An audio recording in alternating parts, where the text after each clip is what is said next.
এই যে শুরু হলো সকাল থেকে বাড়ির বউয়ের কাজ। মানে সকাল থেকে এই যে শুরু করেছি তো আর যতক্ষণ রাতে ঘুমোতে না যাচ্ছি ততক্ষণ পর্যন্ত এভাবেই চলতে থাকে কাজগুলো। কিন্তু আজকে যেহেতু বেশি মানে আমার শরীরটা খুব একটা খারাপ ছিল না, সেজন্য বেশি কোনো কাজে হাত দিইনি। সকাল থেকে যেটুকু না করলে নয় ততটুকুই করা। সকালে এই যে উঠে ঘর-দোর ঝাড় দেওয়া, তারপরে মোছা-টোছা আর হচ্ছে সকালের খাবার-টাবার করা, এগুলো তো আমার করতে হবেই।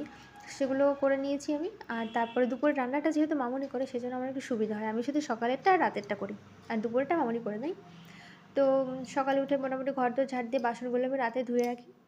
আমার সকালে সুবিধা হয়। বিশেষ করে শীতকালে। শীতকালে মানে ওই ঠান্ডা জলে সকালে হাত দেওয়া যায় না। ওইজন্য আমি বেশিরভাগই আমি রাতেই ধুয়ে রাখার চেষ্টা করি।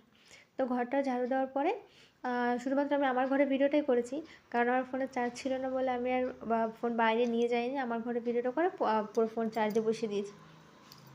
তো যাই হোক, ঝাড়ু-টাড়ু দিয়ে তারপরে রান্নার দিকে গেলাম। রান্না করেছি হচ্ছে কী বলে ওই বাঁধাকপি, এই তো বাঁধাকপি আর হচ্ছে রুটি করেছিলাম সকালের খাবারের জন্য।